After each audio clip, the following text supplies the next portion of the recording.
자, 그러면 두 분과 함께 오늘장 특징적이었던 종목들 뭐가 있는지 특징주부터 이야기 먼저 들어보겠습니다.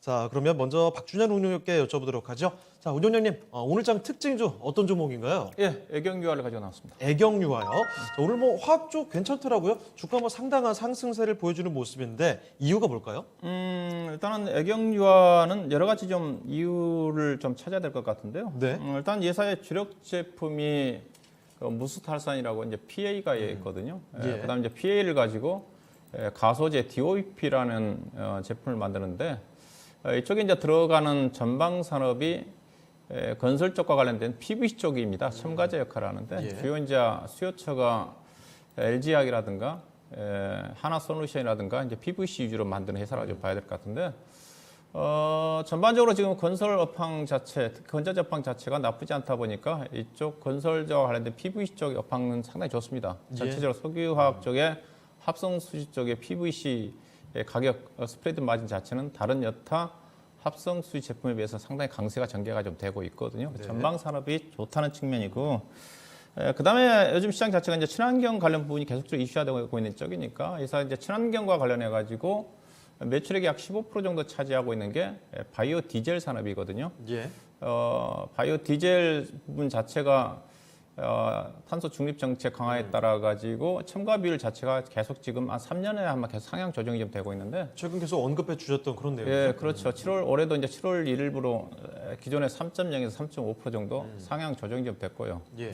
아마 2030년도에 지금 3.5%가 아마 7% 정도까지 상향 조정될 거라는 전망이니까. 근데 우리나라 7% 정도 간다 하더라도 2030년도 상당히 낮습니다. 예. 유럽 같은 경우는 이미 7% 넘었었고, 인도 같은 경우는 20% 이상을 첨가 비율을 적용을 하고 있는 쪽인데, 조만간 우리나라 지금 10월 한 24일 정도인가요? 그 정도의 탄소 중립 시나리오와 관련된 정책들이 발표를 앞두고 있지 않습니까? 네.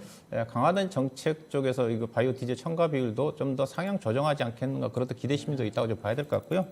이 부분이고, 그 다음에 이제 오늘 뭐 화학업종이 전반적으로 강세를 보인 이유이기도 할 것 같은데, 예. 최근에 이제 중국의 전력난과 관련해 가지고 중국의 주요 석유화학 회사들이 석탄 기반의 화학을 가동을 많이 합니다. 네. 그런데 알다시피 석탄이 부족하다 보니까 공장 가동률이 떨어지고 있거든요. 특히 이제 애경유화와 관련된 제품 자체도 석탄 기반의 다른 전체적으로 글로벌 시장의 석탄 기반의 가소제 제품 생산하는 게 15% 정도 되는데 중국 같은 경우는 약 30%가 되거든요. 다른 글로벌의 평균의 2배 가까이 된다는 거죠. 그 영향 때문에 이쪽에 애경유화 제품을 생산하는 가소제라든가 무스탈산이 가동률 저하에 따라 가지고 생산이 안 되다 보니까 네. 당연히 애경유화의 제품 가격은 올라갈 수밖에 없다고 봐야 되겠죠. 그래서 최근에 가소제라든가 무스탈산 가격 강세가 상당히 강세라고 좀 봐야 될 것 같고요. 그다음에 마지막 부분 자체는 예사가 이제 그룹 3사가 지금 통합을 출범을 앞두고 있습니다. 이미 주총은 끝났고요. 11월 1일부로 애경 AK 캠텍과 그다음에 애경 케미칼, 그다음에 애경 유화 해가지고 3사가 합병을 해가지고 11월 1일부로 애경 케미칼이라는 석유화학 합병 법인이 출범을 합니다. 예. 회사 측에서는 합병을 통해 가지고 거의 세 개 회사가 거의 비싼 사업 부분이기 때문에 시너지 효과가 충분히 나올 것 같고요.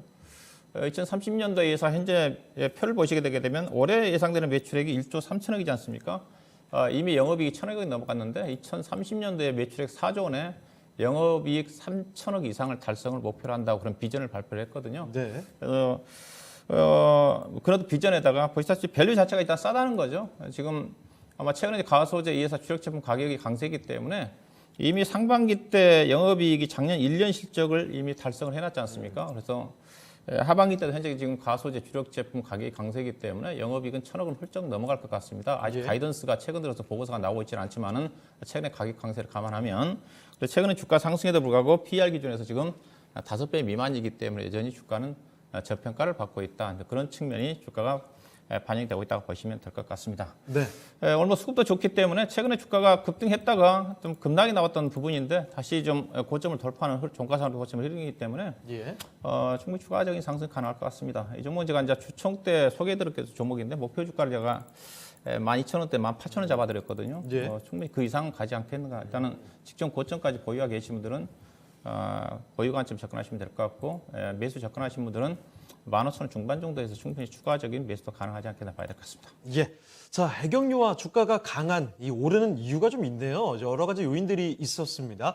제품 가격에 대한 강세 요인도 있었고, 그리고 이 회사들 합쳐진다는 이야기까지 해서 그렇지만 이런 요인들에도 불구하고 아직까지 주가는 좀 저평가다라는 점. 그렇기 때문에 주가를 다시 한번 또 이렇게 끌어올리는 요인으로 작용되고 있는데요. 자, 오늘장 특징주로 애경유화 살펴드렸습니다.